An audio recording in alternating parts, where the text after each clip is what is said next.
नमस्कार दोस्तों, आपका स्वागत है आज फिर ध्यान ज्ञान संगम के चैनल में डॉक्टर की राय कड़ी में। आज फिर हम हाजिर हैं नए प्रश्नों के साथ और डॉक्टर अमित पूंजी के साथ, उनके ज्ञान को लेने के लिए, उनके मार्गदर्शन को लेने के लिए। तो आज हमारे साथ और भी पार्टिसिपेंट्स जुड़े हैं जिनके प्रश्न हैं और जो अपने प्रश्नों का, अपनी जो उनकी समस्या है उसका समाधान चाहते हैं। तो मैं लवली जी को इनवाइट करूंगी कि उनका कोई प्रश्न है वो डॉक्टर साहब से जरूर करें। हाँ जी नमस्कार लवली। डॉक्टर साहब। नमस्कार रश्मि मैम। बहुत बहुत नमस्कार। धन्यवाद डॉक्टर साहब। मैंने आपके पहले के एपिसोड देखे हैं, बहुत सारे क्वेश्चन क्लियर हुए हैं उसमें हमारे। तो जैसे मैंने पहले आपके एक एपिसोड में सुना था कि हमें सही आहार, सही व्यवहार, सही खाना पीना, खाना बनाना सब नहीं आता। तो आज मैं आपसे ये जानना चाहती हूँ कि हम गृहिणियों को किस तरह से अपने बच्चों को खाना पीना किस तरह से बना कर देना है और किस तरह से उनको सिखाना है कि सही खाना, क्योंकि आजकल बच्चे बाहर ही खा के, चाहे घर में कितना अच्छा खाना हो लेकिन बाहर का उनको बहुत क्रेज रहता है।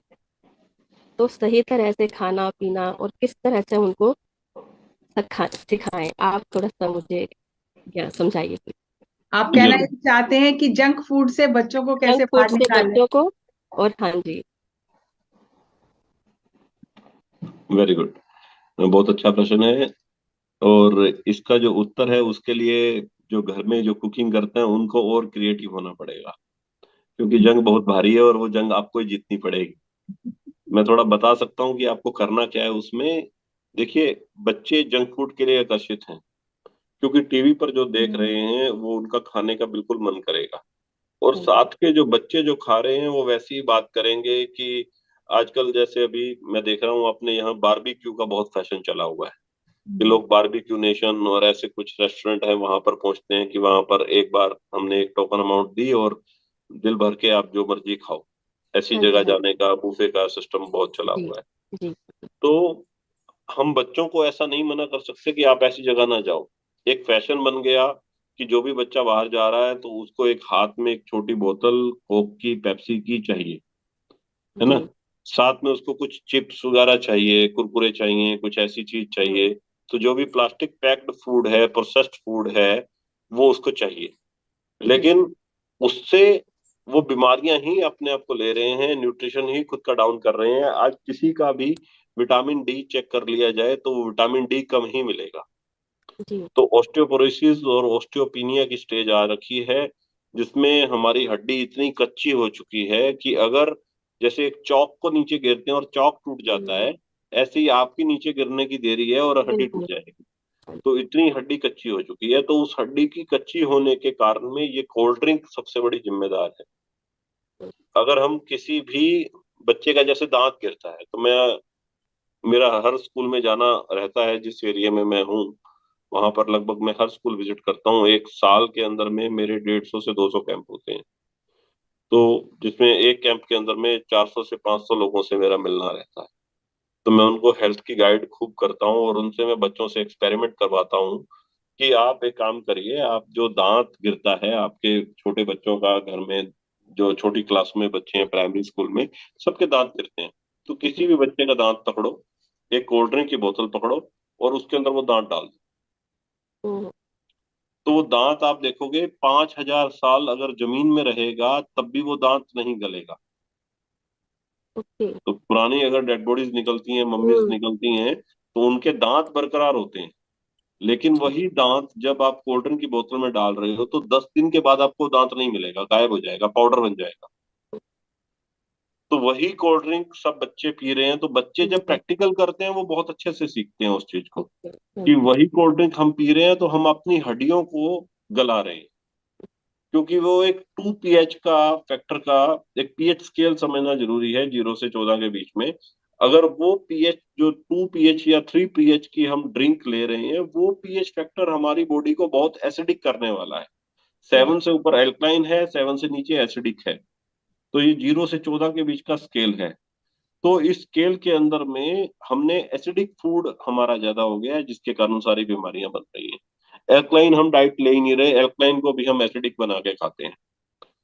तो कच्चा खाना, सलाद खाना, वो सब तो जीवन में नहीं रहा, तो हमने एसिडिक खाना शुरू कर दिया। तो बच्चों को हमने केवल उस चीज की एजुकेशन देनी है कि बेटा ये हमने खा लिया तो ये बहुत नुकसानदायक है, हम अपनी जेब से पैसा भी दे रहे हैं, अपनी हेल्थ भी खराब कर रहे हैं, तो इससे नुकसान हो रहा है ना हमें। तो जब बच्चों को ये चीज समझ में आती है तो वो छोड़ देते हैं। मेरे लिंक में जितने बच्चे आते हैं वो सब इसको छोड़ देते हैं, वो दूसरे बच्चों को ये समझाते हैं कि हमें ये नहीं करना, हम इसकी बजाय में फ्रेश जूस पियेंगे, वो भी पैक्ड जूस नहीं पियेंगे। जो ये जूस मिलते हैं बाजार में, पैक्ड जूस मिलते हैं, ये रियल नहीं है, ये अनरियल जूस है। मिनरल वाटर नहीं है, वो मिनरल लेस वाटर है।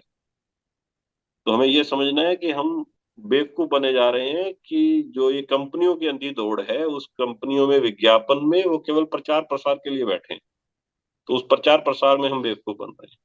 तो खाने के पार्ट में सबसे बड़ी चीज यही है कि हमें अपने जीवन से इन चीजों को निकाल देना है। तो बच्चों को ये एजुकेशन मिलेगी, उनको गाइडेंस मिल जाएगी।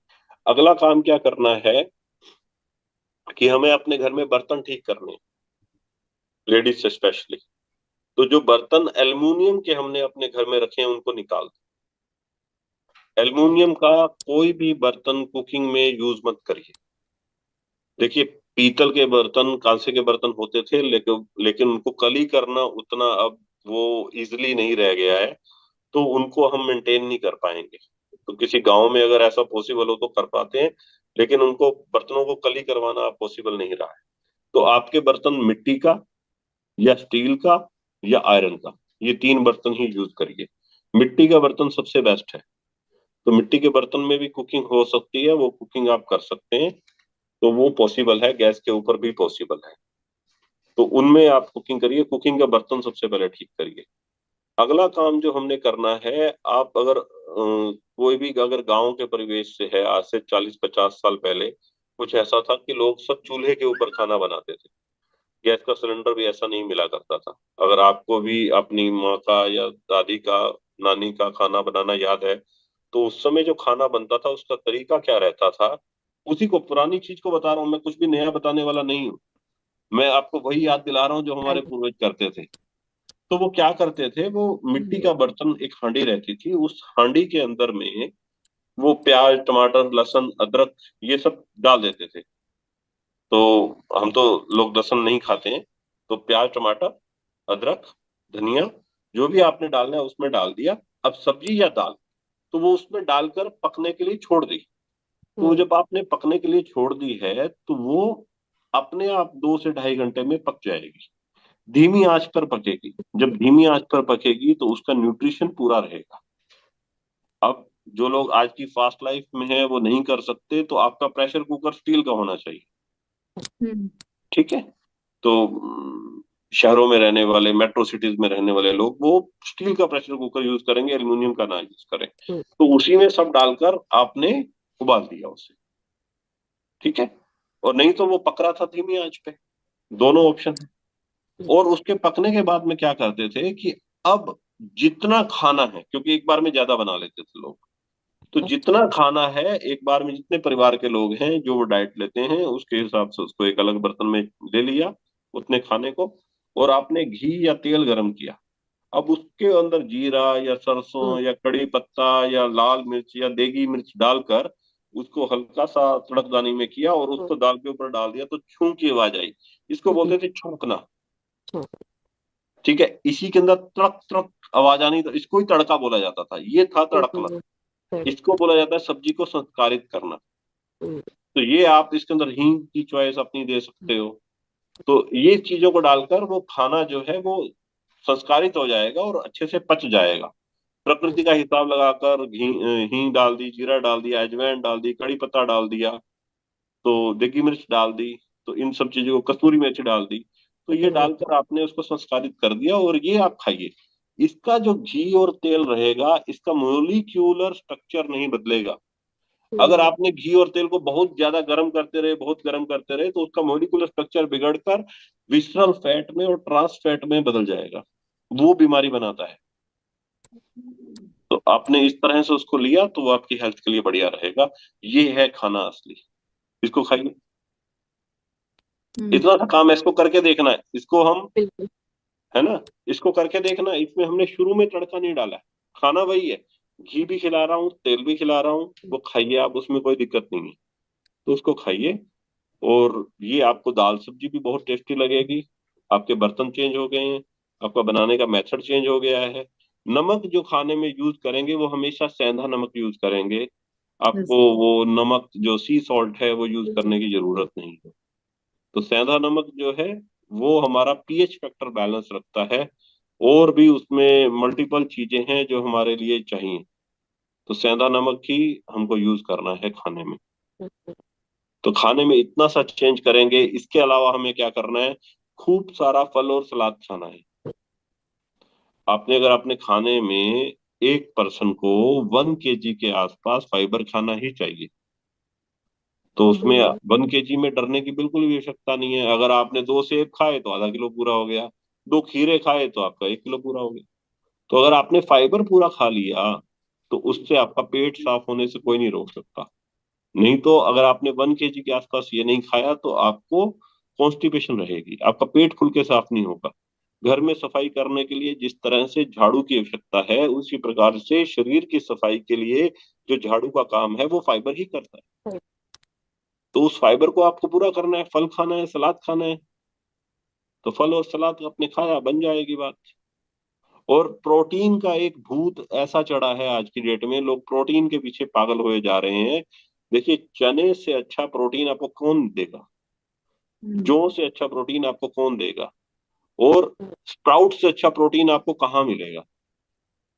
तो ये आपने जो आजकल प्रोटीन के डब्बों का भूत चढ़ा है उसको उतार दीजिए। तो आपने चना, जौ, सत्तू, ठीक है, इनको आपने देना है बच्चों को। इसी में ताकत है सारी। बच्चों को बनाना खिलाइए ना, केला खिलाइए। हाँ, इंस्टेंट एनर्जी के लिए केले से अच्छा कुछ नहीं है। बहुत तो बच्चे बड़े बड़े वो प्रोटीन शेक पीने को लगे हुए हैं क्योंकि टीवी में ऐड आ रही है ना। है। तो आप मुझे अगर बताइए कि अगर आपको मूंगफली और चना और सोयाबीन पीस कर, मिक्सी में हाँ, बारीक पीस कर, और फिर मैं उसके अंदर कलर मिला दूं, आर्टिफिशियल कलर मिला दूं, और फिर मैं उसके अंदर खूब सारी चीनी ऐड कर दूं, शुगर जबकि हम्म, बैड कंटेंट है, शुगर ऐड कर दूं, फिर साथ में उसको कीड़े ना खाएं उस पाउडर को, क्योंकि मुझे प्रिजर्व करना है ना उसे, 2.5-3 साल प्रिजर्व करना है। तो 2.5-3 साल उसको कीड़े ना खाएं, तो इसके लिए मैं उसमें प्रिजर्वेटिव भी डाल दूं। उसके अंदर मैं टेस्ट इन्हांसर भी मिक्स कर दूं।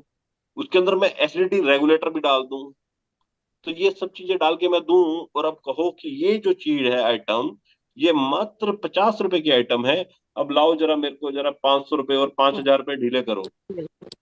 है ना, मार्केट में 500 बहुत। रुपए से लेकर 10-10 हजार रुपए तक प्रोटीन मिल रहा है। तो प्रोटीन की हिम्मत क्या है उसकी करने की, जब उसकी पैकेजिंग पे और इन सब चीजों पे। तो जिसको कीड़े भी खाना पसंद नहीं करेंगे, बिल्कुल। उसको हम लोग अपने पानी में दूध में मिला मिला के सोच रहे हैं इससे मुझे ताकत मिलेगी। बड़े बड़े लोग मूर्ख बन रहे हैं। तो आपको मूंगफली घर में नहीं है क्या? चना घर में नहीं है क्या? हम्म, कहना पत्री जी की भाषा में, खोपड़ी खराब हुई है क्या? बिल्कुल। तो बिल्कुल सही बता रहे हैं आप। बहुत बहुत क्योंकि सही है। सबसे बहुत पहले बर्तनों क्लैरिटी। के लिए मुझे बहुत अच्छा लगा, क्योंकि हम लोग पीतल के ही पूरे यूज कर रहे हैं, कलाई अच्छा। कबाब टोटल। और हम्म। फूड भी हमारा मतलब फाइबर वाला ही रहता है, जैसे 5 अनाज मिक्स करते हैं। गुड। सोयाबीन, जौ और हम्म। रागी, गेहूं, बाजरा, ज्वारी, ये मिक्स गुड करके गुड। रोटी बनाते हैं। बहुत और बढ़िया। पीतल के बर्तन का जो खाना खाओगे ना, उसका सही में 100% अपने को टेस्ट मिलेगा। तो हम कंटिन्यू, हमारी फैक्ट्री पीतल की है, तो वाओ। पीतल के ही बर्तन बनते हैं। हम्म। तो जस्सी मैडम की डिमांड आई थी कि मुझे पीतल के बर्तन चाहिए, बोली मेरे यहाँ तो मेरे कम से कम 100 बर्तन पीतल का अभी भी एट ए टाइम रेडी है, यानी लगा हुआ है।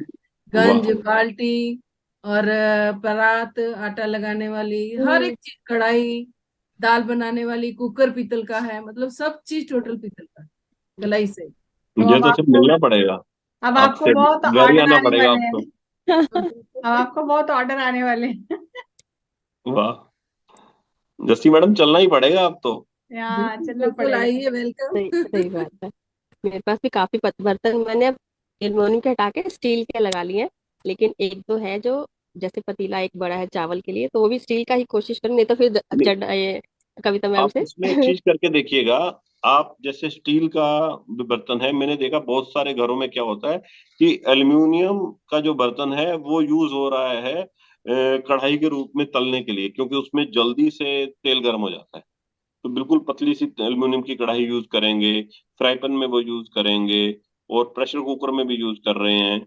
लेकिन अगर आप उसी के अंदर एक चीज देखोगे, जो कुकिंग के अंदर सबसे बड़ी मिस्टेक हो रही है, वो कढ़ाइयाँ अंदर से भी काली हैं। अंदर बिल्कुल से साफ नहीं है, अंदर से काली हैं। जो कली होते थे बर्तन, वो अंदर से बिल्कुल चमक जाते थे, वो काले नहीं रहते थे। उनकी प्रॉपर सफाई होती थी, क्योंकि हर 15 दिन में, महीने में कली होते थे वो बर्तन। तो उनकी पूरी चमक बरकरार रहती थी, पूरी क्लीननेस आती थी, क्योंकि उसको पूरा होट करके, सफाई करके ही कली की जाती थी। लेकिन अब क्या हुआ, ये एल्युमिनियम के बर्तन जो हैं या स्टील के बर्तन है, वो अंदर से पूरे काले होने लगे। तो जो काला होना है, उसमें क्या है कि जो फैट का पार्ट है, वो जल जल के वहीं पर चिपक गया है, और वो कार्सोजेनिक बन गया, वो कैंसरस है। यही अगर आप देखोगे बाजार के अंदर जो समोसे तले जा रहे हैं, जिस कढ़ाई के अंदर समोसे तले जा रहे हैं, वो कढ़ाई अंदर से बाहर से दोनों तरफ से काली है। और उसके अंदर जो तेल है वो कभी भी बदला नहीं जाता, उसी तेल में, रेजिडुअल में और तेल डाल दिया जाता है। और वो तेल भी 5 स्टार या 3rd स्टार से जो तेल होता है, यूज होके आता है, वो यूज्ड ऑयल यूज होता है। और वो ऑयल भी पाम ऑयल रहता है, मिक्सिंग रहता है, क्योंकि 20% की मिक्सिंग तो गवर्नमेंट ने अलाउड की हुई है। तो उसी ऑयल की मिक्सिंग उसमें चल रही है, और वो ऑयल के कढ़ाई को कभी भी खाली नहीं किया जाता। उसमें मक्खी कॉकरोच सब गिर रहा है, उसी को छाना, छलनी मारी, और दोबारा उसमें पकोड़े तले, समोसे तले, और समोसे टेस्टी। आज लोहे तो की कढ़ाई में तल सकते हैं ना, लोहे की लोहे कढ़ाई। की। हाँ जी। हाँ, घर में हम तल सकते हैं, हमारे बर्तन साफ होने चाहिए, हाँ, हमारा तवा साफ होना चाहिए। घर में पूरी मेहनत करनी पड़ेगी, देखो, तवे को चमकाने में, कढ़ाई को साफ रखने में। तो गृहिणियों को ये देखना है कि अंदर से बर्तन जरूर साफ हो। आउटर स्पेस में साफ है या नहीं है, मुझे उससे हाँ, मतलब नहीं है। अंदर से मुझे साफ होना अंदर से चाहिए। बर्तन साफ चाहिए। मेरी तो सर आदत है कि बाई घस के भी जाती है ना, तो एक बार बर्तन अपने हाथ से घस के फिर सब्जी बनाती है। वाह, बहुत बढ़िया। आपसे क्योंकि सीखना है मुझे कविता मैम सबको। आपको कुकिंग सिखाना चाहिए सबको। और आज का सेशन तो बहुत ही मजेदार हो गया कि आयुर्वेदिक डॉक्टर ने बहुत सारे टिप्स दिए हेल्दी रहने बहुत के। टिप्स। और एक अलग ही रूप निखर के आया इस सेशन का, और आप सबके प्रश्नों ने उसे और चार चांद लगा दिए। तो बहुत ही अच्छा रहा कि लोगों को मिट्टी के बर्तन, पीतल के बर्तन, ये सब का इम्पोर्टेंस पता चला। फैशन के चलते हमने लाइफ को फास्ट तो कर लिया, लेकिन कहीं हम बहुत पिछड़ गए। तो हम्म। वो अब धीरे धीरे, जैसे आप जैसे डॉक्टर और जो लोग हैं, वो अवेयर हो रहे हैं, और जनरेशन चेंज हो रही है। और जब हम चेंज होंगे, हम, पत्री सर कहते थे कि हम बीच की कड़ी हैं। हम्म। पीछे वाली जनरेशन से जो अच्छा है वो लेना है, और जो अच्छा नहीं है उसे अपने तक ही रोक के आगे वाली जनरेशन में पास नहीं करना, अच्छी चीजें पास करनी है। तो हम बीच की कड़ी हैं, और हमारा बहुत इंपॉर्टेंट रोल है इस पूरे सिनेरियो में। तो बिल्कुल। हम एक फिल्टर का काम कर रहे हैं कि जो अच्छा है उसे आगे पास करें, जो अच्छा नहीं है उसे फिल्टर करके यहीं पे डिस्कार्ड कर दें, यहीं पे खत्म कर दें। तो हमारा बहुत बड़ा रोल है। आज का बहुत अच्छा इंटरेस्टिंग रहा टॉपिक। तो प्रश्न तो बहुत हैं। तो आपका बहुत बहुत धन्यवाद, आपने इतना समय दिया। और कविता मैम और सबका बहुत बहुत धन्यवाद। तो अगली कड़ी में नए प्रश्नों के साथ फिर आपसे मुलाकात करेंगे। तब तक नमस्कार, धन्यवाद। नमस्कार नमस्कार। डॉक्टर साहब, नमस्कार जस्सी मैडम, आपका बहुत बहुत धन्यवाद।